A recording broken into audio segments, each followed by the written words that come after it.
अल्पसंख्याकांच्या पायाशी लोळण घेऊन संरक्षण मंत्री मनोहर पर्रीकर यांनी गोव्यातल्या मराठी आणि कोकणी भाषिकांचा विश्वासघात केल्याचा आरोप गोव्याचे बडतर्फ संघचालक सुभाष वेलिंगकरांनी केलाय। पणजीमध्ये एबीपी माझाला दिलेल्या सडेतोड मुलाखतीत वेलिंगकर यांनी आपली खदखद व्यक्त केली। काँग्रेसच्या काळात गोव्यातनं स्थानिक भाषा हद्दपार करून शाळा इंग्रजी धार्जिण्या करण्याचा डाव होता। त्यावेळी विरोधात असलेल्या पर्रीकरांनी सत्तेत येताच हा निर्णय रद्द करण्याचं आश्वासन दिलं होतं, पण सत्तेत आल्यावर पर्रीकरांनी आपला शब्द पाळला नाही असाही आरोप वेलिंगकरांचा आहे। दरम्यान पर्रीकरांविरोधात भूमिका घेतल्यानं संघानं सुद्धा या चळवळीचा चेहरा मारण्याचं काम केल्याचा गंभीर आरोप वेलिंगकर यांनी केलाय। दरम्यान जोवर स्थानिक भाषांना न्याय मिळत नाही तोवर हा लढा सुरूच ठेवण्याचा इरादाही त्यांनी व्यक्त केला। शिवाय महाराष्ट्र गोमांतकीय पक्षाशीही चर्चा सुरू असल्याचा दावा वेलिंगकर यांनी यावेळी केला।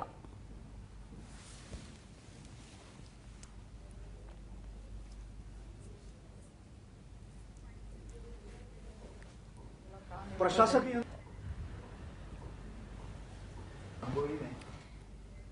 तर शिस्त आणि सिद्धांताला पूर्णपणे वाहिलेली संस्था अशी ओळख राष्ट्रीय स्वयंसेवक संघाची आहे। स्थापनेपासून आजवर संघ आणि स्वयंसेवकांनी त्या ओळखीला तडा जाऊ दिला नाही, म्हणून अंतर्गत वाद, मतभेद, बंड अशा सगळ्या गोष्टी संघाच्या गावीही नव्हत्या।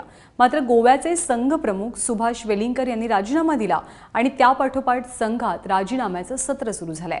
स्थापनेपासूनच्या 90 वर्षात संघामध्ये बंडाचं निशाण का फडकलं, वेलिंगकरांनी नेमक्या कोणत्या कारणांमुळे राजीनामा दिला याची सविस्तर कारणमीमांसा आपण खुद्द वेलिंगकर यांच्याकडनं जाणून घेऊया।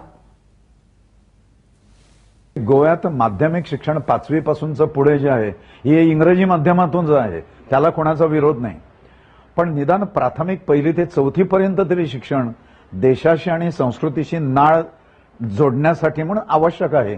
या जागतिक सिद्धांताला अवहेरून जो निर्णय काँग्रेसने घेतला त्याची फळं काँग्रेसला भोगावी लागली। आता भाजप सरकारने ते चालू ठेवलं आणि कोणत्याही पद्धतीने रद्द करण्याची भाजप सरकारची तयारी नाही। मनोहर पर्रीकर हे या सगळ्याला सिंगल हँडेड कारणीभूत आहेत, कारण त्याने कुणाही मंत्र्याला विश्वासात घेतलेलं नाही हे सिद्ध आहे। आता भैयाजी जोशींना ज्यावेळी मुख्यमंत्री लक्ष्मीकांत पार्सेकरांनी वचन दिलं आता अलीकडे जूनमध्ये की आपण अकॅडमिक ऑथॉरिटी करू म्हणून आणि त्याच्यावर सोल्युशन काढू म्हणून, तर इथे आल्यानंतर त्यांच्या लक्षात आलं की अकॅडमिक ऑथॉरिटी यांनी पूर्वीच केलेली आहे।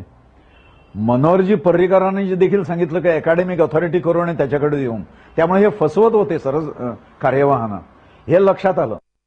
आर्च बिशपच्या पायाशी लोळण्याची जी एक नीती त्यांनी अनुसरली ती पक्षाला बरोबर घेऊन अनुसरलेली नाही, म्हणून त्यांनी दिलेली आश्वासनं नव्या मुख्यमंत्र्यांनी ठोकरूनही लावले। स्वाभाविकपणे ही सगळी जबाबदारी माझ्यावर माझ्या सहकार्यांनी टाकली आणि नेसेसरीली संघाचा संघचालक असलेला मी हा चेहरा बनलो इथे। आता आंदोलन एवढं टप्प्यावर आलं की त्यावेळेला चेहरा मारण्याचं काम जे आहे ते मारण्याचं काम हे संघाने केलं आणि ॲट द इन्स्टन्स ऑफ राजकारण केलं। सर्वात प्रथम मगो पक्षाशी, कारण मगोने 17 वर्ष राज्य केलेलं आहे। इथे राज्य जर करायचं असेल तर मगो पक्षाने हे करावं, युती तोडावी।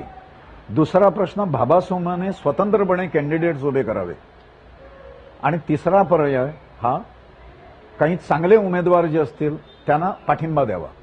तर त्याच्यापैकी पहिल्या याच्या आम्ही मगोशी बोलणी केलेली आहेत ऑलरेडी आणि मगो निर्णय त्याच्यावर काय येईल ते त्यांना मुदत दिलेली आहे, तोपर्यंत त्यांनी निर्णय घ्यावा।